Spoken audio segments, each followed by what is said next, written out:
السلام علیکم مائی YouTube family, کیسے ہیں آپ سب لوگ؟ آئی ہوپ آپ سب ٹھیک ہوں گے۔ میں ہوں آپ کی ہوسٹ الوینا۔ تو ویورز، آج جو ہم ناول ریڈ کر رہے ہیں اس کا نام ہے نارسائی کے عذاب، جس کے رائٹر ہیں نگہت عبداللہ، اور یہ کمپلیٹ ناول ہے اور بہت امیزنگ ناول ہے، امیزنگ سے رائٹر ہے، تو اوبیسلی ان کے ناولز بھی امیزنگ ہی ہوں گے اور آپ کو بہت پسند آئے گا۔ یہ ناول چھوٹا سا ناول ہے لیکن بہت پیارا سا ناول ہے۔ تو ناول اسٹارٹ کرنے سے پہلے جلدی سے میرے چینل کو سبسکرائب کر دیں اور ساتھ لگے بیل کے آئیکن کو پریس کر لیا کریں تاکہ میری کوئی بھی ویڈیو آپ سے مس نہ ہو سکے، اور ویڈیو لائک ضرور کر دیا کریں۔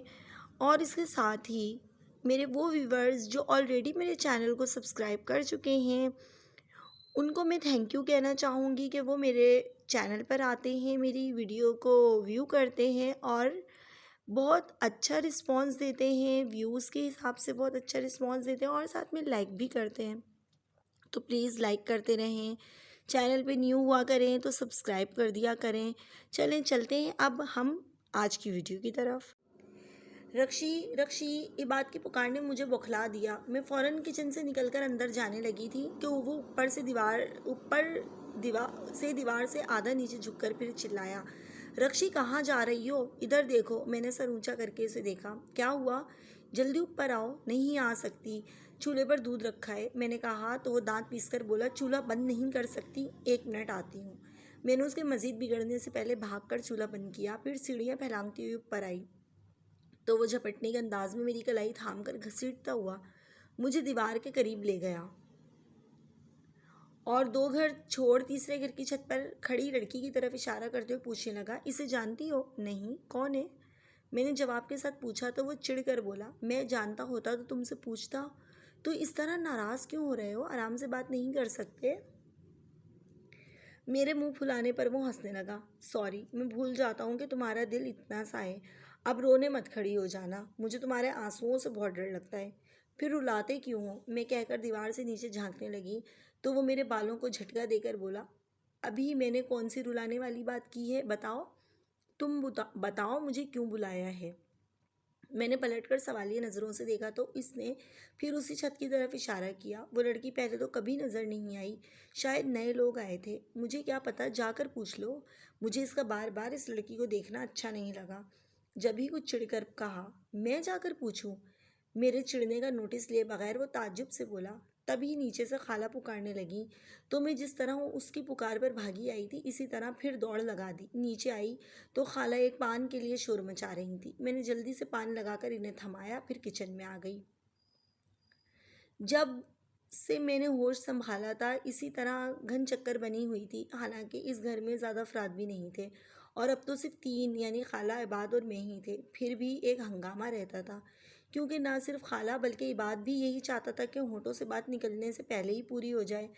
اب میں کوئی بوتل کا جن تو تھی نہیں، پھر بھی کوشش کرتی تھی کہ پہلی پکار کے بعد دوسری بار کسی کو پکارنے کی زحمت نہ ہو، لیکن یہاں کسی کو صبر نہیں تھا۔ میرے پہنچنے تک خالہ اپنا گلا خشک کر چکی ہوتی۔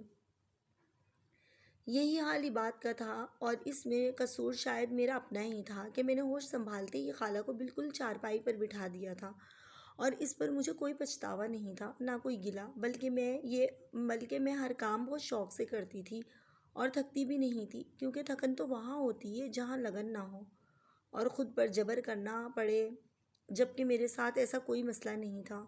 شروع میں تو شاید میرے لاشعور میں یہ خوف تھا کہ اگر میں نے کسی کام میں کوتاہی کی تو خالہ مجھے واپس ابا کے پاس بھیج دیں گی، جہاں سے وہ خود مجھے ستیلی ماں کے ظلم سے نکال کر لے آئی تھیں، اور دوبارہ وہاں جانے کے خیال سے ہی میرے رونگٹے کھڑے ہو جاتے تھے۔ اس لیے میں جی جان سے خالہ کی خدمت میں لگ گئی تھی۔ اس کے بعد جب ایک روز میں نے خالہ کو یہ کہتے سنا تھا کہ وہ مجھے اپنے عباد کی دلہن بنائیں گی، تب سے ہر کام میں لگن کے ساتھ محبت بھی شامل ہو گئی تھی۔ گو کہ عباد نے براہ راست مجھ سے اظہار محبت نہیں کیا تھا، لیکن جس طرح وہ صبح آنکھ کھلتے ہی مجھے دیکھنا چاہتا تھا اور جتنی دیر گھر میں رہتا میرے آس پاس منڈلاتا، اس سے میں یہی سمجھتی تھی کہ وہ میرے بغیر رہ ہی نہیں سکتا۔ پھر وہ میرا خیال بھی بہت رکھتا تھا، کبھی موسم کی تبدیلی کے باعث ہی میرا چہرہ اترا ہوا دیکھتا تو بے چین ہو جاتا اور اس وقت تک آرام سے نہیں بیٹھتا جب تک میری بے نام سی اداسی سمیٹ نہیں لیتا تھا۔ یہ محبت نہیں تھی تو اور کیا تھا؟ بے شک وہ زبان سے اقرار نہ کرے لیکن اس کا ہر انداز تو ظاہر کرتا تھا۔ جبھی میرے خواب اس گھر سے شروع ہو کر اسی گھر پر ختم ہوتے تھے، کیونکہ مجھے یہاں سے کہیں نہیں جانا تھا، یہی میرا گھر تھا، اور اپنے گھر کے دکھ بھی اتنے ہی عزیز ہوتے ہیں جتنے سکھ۔ بہرحال میں بہت مگن سی تھی۔ اس وقت میں دوپہر کے کھانے کے برتن دھو کر خالہ کے پاس آ کر لیٹی اور ان سے ادھر ادھر کی باتیں کر رہی تھی کہ عباد آ گیا۔ یہ اس کے آفس سے آنے کا وقت نہیں تھا، اس لیے خالہ نے فوراً تشویش سے پوچھا، خیر تو ہے، اس وقت کیسے آ گئے؟ بس آج کام اتنا نہیں تھا اس لیے آ گیا۔ کھانا ہے؟ آخر میں اس نے مجھے دیکھ کر پوچھا تو میں فوراً کھڑی ہو گئی، ہاں لاتی ہوں۔ فوراً مت لانا، میں پہلے ہاتھ منہ دھو کر کپڑے بدل لوں، وہ کہتا ہوا اپنے کمرے میں چلا گیا، اور کیونکہ روٹی پکانی تھی اس لیے میں بھی اس کے پیچھے نکل کر کچن میں آ گئی۔ میرا خیال تھا روٹی ڈالنے تک وہ منہ ہاتھ دھو کر کپڑے بدل چکا ہوگا، لیکن جب میں ٹرے میں کھانا رکھ کر اس کے کمرے میں گئی تو وہ موجود ہی نہیں تھا۔ واش روم کا دروازہ بھی کھلا ہوا تھا۔ میں نے حیران ہو کر ادھر ادھر دیکھا، پھر ٹرے وہیں ٹیبل پر رکھ کر خالہ سے پوچھنے آ رہی تھی کہ وہ سیڑھیاں اترتا نظر آیا اور میرے کچھ بولنے سے پہلے ہی کہنے لگا، میں نے کہا تھا نا کھانا جلدی مت لانا۔ میں جلدی کہاں، روٹی پکانے میں کچھ دیر لگی ہے۔ میں فوراً بول پڑی، اور یہ تو منہ دھونے کے بجائے اوپر کہاں چلے گئے تھے؟ کام تھا، مجھ سے کہا ہوتا، میں اس کے پیچھے اس کے کمرے میں آ گئی۔ تم سے ہی کہوں گا، فکر نہیں کرو، وہ کہتا ہوا واش روم میں چلا گیا۔ کچھ دیر بعد آتے ہی کھانے میں مصروف ہو کر مجھے بالکل بھول گیا، یعنی بیٹھنے تک کو نہیں کہا، اور یہ پہلا موقع تھا کہ اس نے گھر میں داخل ہوتے ہی مجھے پکارا بھی نہیں تھا اور ابھی بھی نظر انداز کر رہا تھا۔ میں شدت سے محسوس کرتی ہوئی کمرے سے نکل آئی، لیکن مجھے کہیں چین نہیں پڑا، نہ کسی کام میں دل لگ رہا تھا۔ شام میں چائے کے لیے خالہ کو کہنا پڑا اور میں نے منع تو نہیں کیا، لیکن بہت بے دلی سے چائے بنائی۔ پہلے خالہ کو دی، پھر خاموشی سے اس کے کمرے میں رکھ کر آئی اور تار پر سے کپڑے اتار کر تہہ کر رہی تھی کہ وہ پکارتا ہوا آ گیا، رخشی تم چائے نہیں پی رہی؟ نہیں، میں نے اس کی طرف دیکھے بغیر جواب دیا تو وہ میرے سامنے آ گیا، کیونکہ دل نہیں چاہ رہا۔ کیوں دل نہیں چاہ رہا؟ میں نے روٹھے ہوئے لہجے میں کہا تو وہ اپنا کپ میری طرف بڑھاتے ہوئے بولا، لو پھر میں بھی نہیں پی رہا۔ کیوں؟ تم کیوں نہیں پی رہے؟ جب تمہارا دل چاہے گا تو پی لیں گے۔ اس نے مسکرا کر کپ زبردستی میرے ہاتھ میں تھما دیا اور سیڑھیاں پھیلانگتا ہوا اوپر چلا گیا۔ تو میں نے کچھ حیران ہو کر اس کے پیچھے دیکھا، پھر کچن میں آ کر دوبارہ چائے بنا دی اور 2 کپ لے کر اوپر آئی تو وہ چارپائی پر آڑا لیٹا گنگنا رہا تھا، یہ تیرا آنا چپکے چپکے۔ میں مسکراتی ہوئی اس کی نظروں کے عین سامنے رکی تو اس نے گنگنانا بند کر دیا اور یوں ہی لیٹے لیٹے میرے ہاتھ سے ایک کپ لے کر پوچھنے لگا، اماں کیا کر رہی ہیں؟ نماز پڑھ رہی ہیں، میں بتا کر اسی چارپائی پر بیٹھنے لگی تو وہ فوراً اٹھ کر بیٹھ گیا اور غالباً اپنی اس بے ساختہ حرکت کو چھپانے کی خاطر ادھر ادھر دیکھنے لگا۔ شاید مجھ پر میری بے تکلفی جتانا نہیں چاہتا تھا، اس کے باوجود میں سمجھ کر اپنے آپ میں شرمندہ سی ہو گئی اور بیٹھنے کا ارادہ ترک کر کے دیوار کے پاس آ کھڑی ہوئی تھی۔ پھر چائے کا سپ لیتے ہوئے میں نے دیکھا اس تیسرے گھر کی چھت پر اس روز والی لڑکی مجھے دیکھتے ہی بوکھلا کر بھاگ رہی تھی، جس پر مجھے بے ساختہ ہنسی آئی تو عقب سے وہ پوچھنے لگا، کیا ہوا؟ وہ لڑکی، میں اسی طرح ہنستی ہوئی اس کی طرف پلٹ کر بولی، مجھے دیکھ کر یوں بھاگی جیسے پتہ نہیں چڑیل سمجھی ہوگی۔ عباد نے مسکراہٹ دبا کر کہا تو میں چیخ پڑی، میں چڑیل لگتی ہوں؟ میں اپنی نہیں اس کی بات کر رہا ہوں، مجھے تو تم دنیا کی سب سے حسین لڑکی لگتی ہو، اور میں اکثر سوچتا ہوں کہ اتنی حسین لڑکی یہاں اس چھوٹے سے گھر میں کیا کر رہی ہے؟ اسے تو کسی محل میں ہونا چاہیے تھا۔ وہ خاصی جذباتی انداز میں بولتے ہوئے میرے قریب آ کھڑا ہوا، پھر میرے عقب میں نظریں دوڑا کر پوچھنے لگا، کہاں ہے وہ؟ کون؟ میں اس کے لہجے میں کھوئی ہوئی تھی، چونک کر بولی، وہی جو۔ وہ جانے کیوں خاموش ہو گیا، پھر قدرے توقف سے کہنے لگا، سنو تمہیں میرا ایک کام کرنا ہے، کرو گی نا؟ پہلے کبھی کسی کام کو منع کیا ہے؟ میں نے کہا تو اس نے مسکرا کر نفی میں سر ہلایا، پھر یوں خاموش ہو گیا جسے سمجھ نہ پا رہا ہو کہ کیسے کہے۔ کتنی دیر بعد مجھے ٹوکنا پڑا، تم نے کام نہیں بتایا؟ ہاں، وہ کوئی مشکل کام نہیں ہے، تمہیں بس میرا پیغام پہنچانا ہے۔ وہ کچھ رک رک کر بولا تو میری سوالیہ نظریں اس کے چہرے پر جم گئیں۔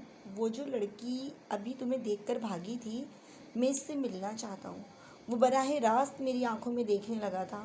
تم اس تک میرا ہی پیغام پہنچا دو، یا ایسا کرو اس سے دوستی کر لو۔ ہاں یہ ٹھیک ہے، تم اس سے دوستی کر لو، اس طرح وہ یہاں آنے جانے لگے گی تو میری بھی اس سے ملاقات ہو جائے گی، تو تم کیوں ملنا چاہتے ہو اس سے؟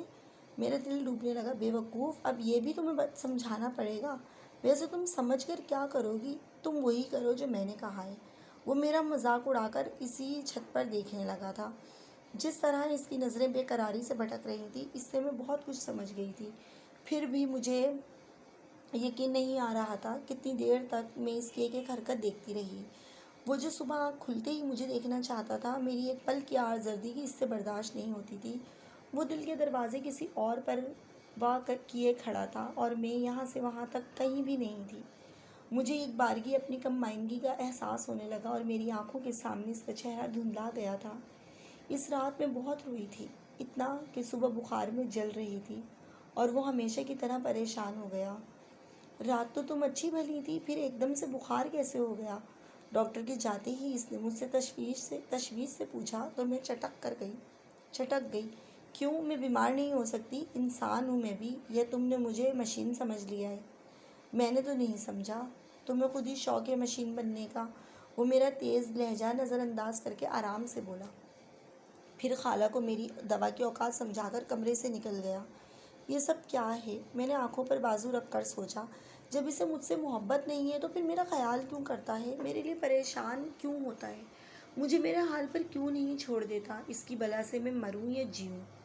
اٹھو، ناشتہ کر لو۔ وہ شاید خود ہی ناشتہ بنا کر لے آیا تھا۔ میں نے کوئی جواب نہیں دیا، نہ ہی آنکھوں پر سے بازو ہٹایا، تو خالہ کہنے لگی، اٹھو بیٹی، کچھ کھا لو، پھر دوا بھی لینی ہے۔ میرا دل نہیں چاہ رہا خالہ، تمہارے دل کی ایسی ہی تیسی۔ اس نے میری کلائی تھام کر زبردستی مجھے اٹھا کر بٹھا دیا، پھر ٹرے میرے سامنے رکھتے ہوئے بولا، یہ سب تمہیں کھانا ہے، اس کے بعد دوا بھی لینی ہے اور سارا دن آرام کرنا ہے، سمجھی؟ میں آرام کروں گی اور گھر کے کام کون کرے گا؟ تم نہیں کرو گی۔ وہ پھر کمرے سے نکل گیا تو میں نے خالہ کو دیکھا، پھر ان کے کہنے پر ناشتہ کرنے لگی۔ اس کے بعد خالہ نے اپنے ہاتھوں سے مجھے دوا پلا کر لٹایا تو میرا دل چاہا پھوٹ پھوٹ کر رونے لگوں۔ کتنی ظالم تھی یہ محبتیں، یہ شاید میں ہی نادان تھی۔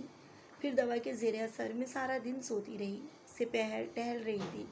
جب خالہ نے مجھے کچھ کھلانے اور دوا دینے کے ارادے سے اٹھایا تو اس وقت میرا بخار اتر چکا تھا، لیکن کمزوری محسوس ہو رہی تھی۔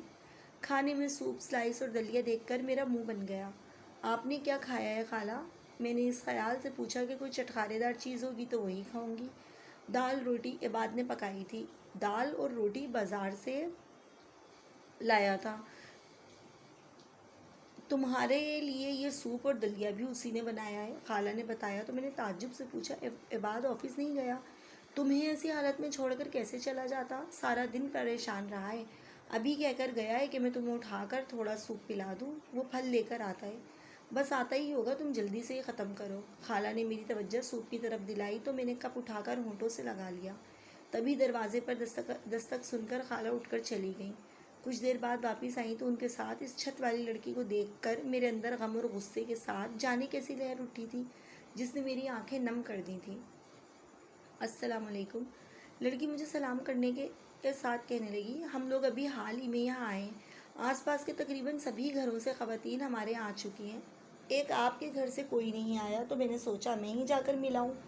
میرا نام الماس ہے، میں نے خوش آمدید کہا، نہ جواب میں اپنا تعارف کرایا۔ اس کے برعکس میری پیشانی پر شکنیں نمودار ہو گئی تھیں، جیسے مجھے اس کا آنا سخت ناگوار گزرا ہو، اور حقیقت تو یہی تھی جس پر میں نے مروتاً بھی پردہ نہیں ڈالا۔ تو خالہ کچھ سٹپٹا کر اس سے کہنے لگی، اس کی طبیعت ٹھیک نہیں ہے بیٹی، تم یہاں آ کر بیٹھو۔ ارے کیا ہوا آپ کو؟ کل تو وہ ایک دم خاموش ہو گئی، غالباً کہنے جا رہی تھی کہ کل چھت پر تو تم ٹھیک ٹھاک نظر آ رہی تھی، اور میرا دل چاہ کہہ دوں میری اس حالت کی ذمہ دار تم ہو، صرف تم۔ لیکن میں نے ہونٹ بھینچ لیے۔ تب وہ کرسی میرے پلنگ کے قریب کھینچ کر بیٹھتے ہوئے پوچھنے لگی، ڈاکٹر کو دکھایا آپ نے؟ ہاں، یہ بات صبح ہی ڈاکٹر کو لے کر آ گیا تھا، میرے بجائے خالہ نے جواب دیا تو اس نے فوراً ان کی طرف متوجہ ہو کر پوچھا، کون ہے بات؟ اس کے لہجے میں جلد جاننے کی بے قراری تھی، اور خالہ کے بتانے سے پہلے وہ آ گیا۔ اسے دیکھ کر دروازے میں یوں جم گیا جیسے اسے یقین ہی نہ آ رہا ہو، اور ان چند لمحوں میں میرے دل پر کیسی کیسی قیامتیں گزر گئی تھیں۔ خالہ ضبط کرتے کرتے بھی میں نے چیخ کر خالہ کو پکارا، کیونکہ ان دونوں کا ایک دوسرے میں گم ہو جانا مجھ سے برداشت نہیں ہو رہا تھا۔ کیا ہوا بیٹی؟ خالہ وہیں موجود تھی، پریشان ہو کر میرے کندھے تھام لیے، جبکہ وہ دونوں چونک کر میری طرف متوجہ ہوئے تھے۔ مجھے درد ہو رہا ہے، میں سینے پر ہاتھ رکھ کر دوہری ہوئی تو عباد پھلوں کا شاپر پھینک کر میرے قریب چلا آیا۔ رکشی، کہاں درد ہو رہا ہے؟ مجھے بتاؤ، ڈاکٹر کو لے آؤں؟ دیکھو، اس طرح نہیں کرو اماں، آپ نے اسے سوپ پلایا تھا، وہ بے حد پریشان ہو رہا تھا اور میں نے اس وقت تک اسے آرام سے نہیں بیٹھنے دیا جب تک وہ لڑکی چلی نہیں گئی۔ اصل درد وہی تھی۔ اس کے بعد میں نے سکون سے آنکھیں بند کر لیں۔ کچھ دیر بعد مجھے عباد کی آواز سنائی دی۔ وہ خالہ سے پوچھ رہا تھا، اماں، پہلے بھی اسے کبھی ایسا درد ہوا ہے؟ نہیں۔ میرے بالوں میں حرکت کرتی ہوئی خالہ کی انگلیاں ٹھہر گئی تھیں۔ یہ اچانک کیا ہو گیا اسے؟ ابھی تو سکون سے سو رہی تھی۔ سونے دیں، صبح میں اسے کسی اچھے ڈاکٹر کے پاس لے جاؤں گا۔ عباد میری نیند میں خلل کے خیال سے بہت دھیمی آواز میں بول رہا تھا۔ اس کے باوجود اس کے لہجے کی تشویش میں محسوس کر رہی تھی اور میرا دل چاہ رہا تھا کہ میں ساری زندگی اسی طرح اسے اپنے آپ میں الجھائے رکھوں، ایک پل کو بھی اس کا دھیان ادھر ادھر نہ ہونے دوں۔ لیکن اس کمبخت کا جادو چل گیا تھا۔ جب ہی میں اپنی ہر کوشش میں ناکام ہوتی گئی تھی، وہ ہر دوسرے دن موجود ہوتی اور عین اس وقت جب عباد کے آنے کا وقت ہوتا۔ حالانکہ میں اسے منہ نہیں لگاتی تھی اور خالہ کو بھی اس کا ہر دوسرے دن آنا اچھا نہیں لگتا تھا۔ شروع کے کچھ دن تو مربتاً انہوں نے کچھ اخلاقی برت لی تھی، اس کے بعد ان کی تیوری چڑھ گئی تھی، پھر بھی اس نے آنا نہیں چھوڑا۔ جانے کس مٹی کی بنی تھی؟ کئی بار میں نے سوچا اسے کھری کھری سنا دوں، لیکن میں عباد سے ڈرتی تھی، جو پہلے ہی میرے اور خالہ کے اس کے ساتھ نامناسب رویے پر ہم سے نالاں رہنے لگا تھا۔ اور اس روز تو اس نے حد ہی کر دی تھی، اس کے سامنے مجھے ذلیل کر کے رکھ دیا تھا۔ تمہیں اتنی تمیز نہیں ہے کہ گھر آئے مہمان سے چائے کا ہی پوچھ لوں؟ عباد نے الماس کے سامنے مجھے اس بری طرح ٹوکا کہ احساس توہین سے میں گنگ ہو گئی تھی اور چاہا کہ وہاں سے ہٹ جاؤں، لیکن الماس کے ہونٹوں پر فاتحانہ مسکراہٹ نے ایک دم میرا دماغ گھما دیا تھا۔ میں تڑک کر بولی تھی، کون مہمان؟ ہر روز کوئی منہ اٹھا کر چلا آئے تو اسے مہمان نہیں کہتے۔ کیا مطلب ہے تمہارا؟ وہ زور سے دھاڑا تھا۔ تم اچھی طرح سمجھ رہے ہو، اور اگر تمہیں زیادہ ہی مہمانداری کا شوق ہے تو خود بنا لو چائے، میں کہتی ہوئی بھاگ کر اندر آ گئی، کیونکہ میرے گلے میں آنسوؤں کا پھندا لگ گیا تھا اور الماس کے سامنے میں رونا نہیں چاہتی تھی۔ البتہ خالہ کی گود میں سر رکھ کر میں بہت روئی اور مسلسل ایک ہی جملہ کہے جا رہی تھی، عباد نے مجھے اس کے سامنے ذلیل کیا ہے، میں اب یہاں نہیں رہوں گی۔ خالہ مجھے چپ کرانے کے ساتھ عباد کو کم، الماس کو زیادہ کوسنے لگی، اور ساری فساد کی جڑ تھی تو وہی، لیکن مجھے اب عباد پر غصہ تھا کہ وہ کیوں اسے اتنی لفٹ کروا رہا تھا۔ اگر اس کی شے نہ ہوتی تو وہ کہاں اتنی جرأت کر سکتی تھی۔ بہرحال اس کے جانے کے بعد عباد بہت تل ملایا ہوا کمرے میں آیا تھا۔ اماں، آپ کو الماس کے آنے پر کیا اعتراض ہے؟ تم کیوں اس کی اتنی طرفداری کر رہے ہو؟ خالہ نے الٹا اسے لتاڑنا چاہا تھا کہ وہ بول پڑا، میں اسے پسند کرتا ہوں اور شادی کرنا چاہتا ہوں اس سے۔ آپ کل ہی میرا پیغام لے کر اس کے گھر جائیے گا۔ اس نے کھڑے کھڑے میرے پیروں تلے سے زمین کھینچ لی تھی، یوں لگا جیسے میں بھری دنیا میں اکیلی رہ گئی ہوں۔ میرے خواب جو اس گھر سے شروع ہو کر اسی گھر پر ختم ہوتے تھے، سب چکنا چور ہو گئے اور میں پھٹی پھٹی آنکھوں سے اسے دیکھے گئی۔ ہرگز نہیں، میں کبھی اس لڑکی کو اپنی بہو نہیں بناؤں گی۔ خالہ نے صاف انکار کر دیا، میری شادی ہوگی تو صرف اسی سے اور بس۔ وہ دو ٹوک انداز میں کہتا کمرے سے نکل گیا تو میں نے اپنی چیخوں کا گلا گھونٹنے کے لیے سختی سے نچلا ہونٹ دانتوں میں دبا لیا تھا۔ اس کے بعد کمرے سے گھر کے ماحول میں ایسی کشیدگی سمٹ آئی تھی کہ میرا دم گھٹنے لگا تھا۔ عباد نے مجھ سے اور خالہ سے بھی بات چیت بالکل بند کر دی تھی۔ صبح بہت خاموشی سے ناشتہ کر کے نکل جاتا، شام میں آتا تو اپنے لیے خود ہی چائے بناتا، پھر جو چھت پر جا کر بیٹھتا تو رات میں ہی اترتا تھا۔ اس دوران میں جلے پیر کی بلی کی طرح سارے گھر میں چکراتی رہتی تھی۔ خالہ کو بھی ضد ہو گئی تھی کہ وہ الماس کے گھر نہیں جائیں گی۔ کتنی بار میرے سامنے رو چکی تھی کہ وہ مجھے اپنی بہو بنانا چاہتی ہیں۔ وہ ڈائن جانے کہاں سے بیچ میں آ گئی ہے، اور سوچتی تو میں بھی ایسا ہی تھی اور چاہتی تھی کہ خالہ اسی طرح اپنی ضد پہ قائم رہیں، لیکن عباد کی ناراضگی بھی مجھ سے برداشت نہیں ہو رہی تھی۔ میں اندر ہی اندر کڑتی رہتی، اور اس روز وہ جیسے ہی چھت پر گیا میں دبے پاؤں اس کے پیچھے چل پڑی تھی۔ سنو، تم مجھ سے کیوں ناراض ہو؟ میں نے کہا تو اس نے فوراً پلٹ کر میری طرف دیکھا، لیکن بولا کچھ نہیں۔ بتاؤ نا، میرا کیا قصور ہے؟ میری عاجزی پر وہ طنز سے بولا، کوئی قصور نہیں تمہارا، تم تو بہت معصوم ہو ہے نا؟ میری آنکھوں میں آنسو بھر آئے تو دانت پیس کر بولا، خبردار میرے سامنے ٹسوے بہائے تو سارا وقت اماں کو پٹی پڑھاتی رہتی ہو اور میرے سامنے معصوم بنتی ہو۔ میں قسم لے لو میں نے خالہ سے کچھ نہیں کہا، وہ خود ہی زیادہ صفائی پیش کرنے کی ضرورت نہیں ہے، جاؤ اپنا کام کرو۔ وہ میرے آنسوؤں سے قدرے نرم پڑ گیا۔ تم پہلے اپنی ناراضگی دور کرو، مجھ سے برداشت نہیں ہو رہی، میں نے کہا تو وہ کچھ دیر تک مجھے دیکھتا رہا، پھر کہنے لگا، ایک شرط پر، اگر جو تم اماں کو الماس کے حق میں ہموار کر لو تو میری ناراضگی اپنے آپ دور ہو جائے گی۔ اف کیسا ظالم تھا! پھر بھی میں نے اس کی شرط مان لی اور اس روز سے خالہ کی خوشامدیں کرنے لگی تھی، اور خالہ بھی مانی تو اسی شرط پر کہ پہلے وہ میری شادی کریں گی، اس کے بعد الماس کے یہاں جائیں گی، جس پر عباد نے کوئی احتجاج نہیں کیا، بلکہ شاید اسے بھی یہی مناسب لگا تھا، کیونکہ خالہ نے سب کو بتا رکھا تھا کہ میں ان کی بہو بنوں گی، پھر بھلا کوئی کیسے میرے بارے میں سوچ سکتا تھا۔ بہرحال مجھے اس سے کوئی غرض نہیں تھی کہ میں تو بس عباد کی خوشی چاہتی تھی،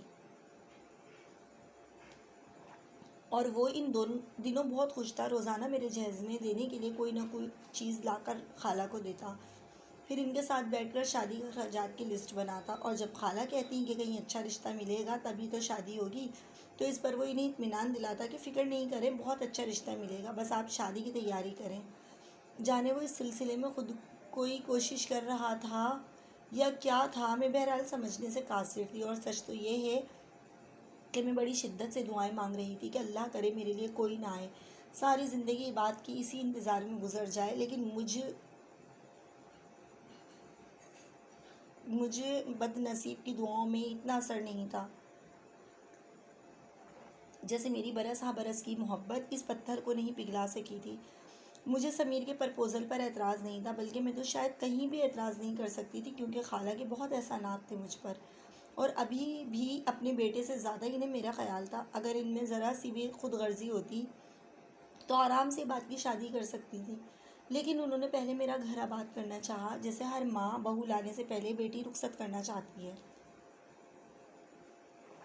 بہرحال سمیر کے بارے میں زیادہ چھان بین کی ضرورت یوں نہیں تھی کہ وہ اسی محلے میں رہتا تھا، اس کی والدہ کا ہمارے ہاں زیادہ تو نہیں لیکن آنا جانا تھا، اور جہاں تک مجھے یاد پڑتا ہے میں نے پہلی بار خالہ کو انہی سے ہی کہتے سنا تھا کہ وہ مجھے عباد کی دلہن بنائیں گی۔ اس کے بعد بھی ان کا اپنے بیٹے کے لیے جھولی پھیلانا میری سمجھ میں نہیں آ رہا تھا، یا تو وہ بھول گئی تھی یا پھر انہیں عباد اور الماس کا چکر معلوم ہو گیا تھا۔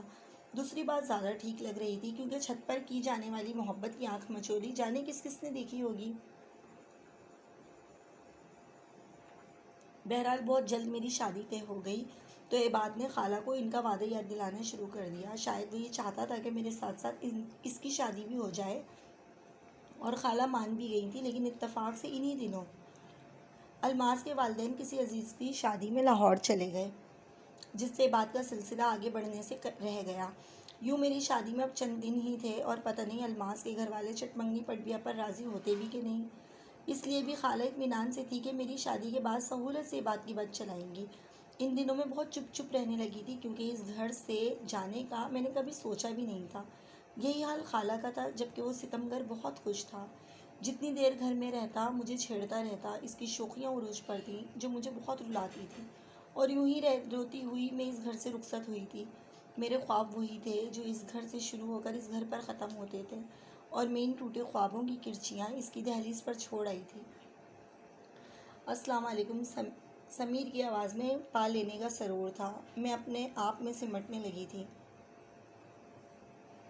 کہ اس نے ایک دم سے میرا گھونگھٹ الٹ دیا۔ بہت چھپ لیا تم نے، اب نہیں چھپنے دوں گا، وہ سرشاری سے بول رہا تھا۔ میں ذرا سی آنکھیں کھول کر اسے دیکھنے لگی۔ تمہاری ایک جھلک دیکھنے کے لیے میں گھنٹوں اپنی بالکنی میں کھڑا رہتا تھا، لیکن تم مجھے دیکھتے ہی غائب ہو جاتی تھی۔ تب میں نے امی کو تمہارے یہاں بھیجا تو معلوم ہوا تمہاری خالہ تمہیں اپنے گھر سے نکالنے کو تیار ہی نہیں، یعنی وہ تمہیں اپنے بیٹے کی دلہن بنانا چاہتی تھی، جبکہ تمہیں میری دلہن بننا تھا۔ یہ میں نے تمہیں پہلی بار دیکھتے ہی سوچ لیا تھا، اور دیکھ لو تم میری دلہن بن گئی۔ آخر میں وہ شرارت سے مسکرایا، لیکن میں اسی طرح چپ چاپ بیٹھی رہی۔ پوچھو گی نہیں یہ سب کیسے ممکن ہوا؟ اس نے میرا ہاتھ ہلا کر کہا، تو میں چونک کر بولی، ہاں کیسے، الماس کی بدولت۔ اس نے میرا بڑا ساتھ دیا۔ جب میں نے اسے بتایا کہ تمہارے سحر میں گرفتار ہو کر اپنی نیندیں گنوا بیٹھا ہوں، لیکن تمہیں اپنی طرف راغب نہیں کر سکتا کیونکہ تم اپنی خالہ کے گھر رہتی ہو، جہاں اس خوف نے تمہیں بہت محتاط کر دیا ہوگا کہ کہیں خالہ کے گھر میں تمہارے لیے جگہ تنگ نہ ہو جائے، اور اسی خوف کے باعث تم ان کی ہر بات پر سر جھکانے پر مجبور ہو۔ تب الماس نے میرے سامنے تجویز رکھی کہ تمہارے بجائے اگر یہ بات کا دھیان ہٹایا جائے تو میرا راستہ خود بخود صاف ہو جائے گا، اور اس کے لیے الماس کو زیادہ تردد نہیں کرنا پڑا۔ یہ تم بھی جانتی ہو کہ تمہارا کزن کتنی جلدی میری کزن کے جال میں پھنس گیا تھا۔ الماس، آپ کی کزن؟ میں تحیر میں تھی۔ ہاں، صرف میری کزن ہی نہیں، میری محسن بھی ہے۔ اسی کی بدولت میں تمہیں یعنی اپنی محبت کو پا سکا ہوں۔ Thank you Almas, thank you. اس نے آنکھیں بند کر کے بہت سرشاری سے کہا، پھر ایک دم میری آنکھوں میں دیکھ کر پوچھنے لگا، تم خوش ہو نا؟ میں نے پلکیں جھکا لی اپنی آنکھوں کی نمی چھپانے کی خاطر، لیکن وہ اعتراف سمجھ کر بہت خوش ہو گیا اور میرا ہاتھ ہاتھوں میں لے کر کہنے لگا، اس کے لیے تمہیں الماس کا شکر گزار ہونا چاہیے، اور ہاں، پرسوں ہم لاہور جائیں گے الماس کی شادی میں، اس کے لیے کوئی اچھا سا گفٹ سوچنا۔ الماس کی شادی؟ میں نے بے اختیار پلکیں اٹھائیں تو میری آنکھوں سے چند قطرے ڈھلک گئے تھے، جنہیں وہ بہت احتیاط سے اپنی انگلیوں میں سمیٹتے ہوئے بولا، ارے یہ انمول موتی کیوں لٹا رہی ہو؟ میرے پاس اور کیا ہے جو میں الماس کو دے سکوں، اور جسے صبح معلوم ہوگا کہ نارسائی صرف میرا ہی نہیں اس کا بھی مقدر ہے۔ میں نے پلکیں موند کر دکھ سے سوچا تھا۔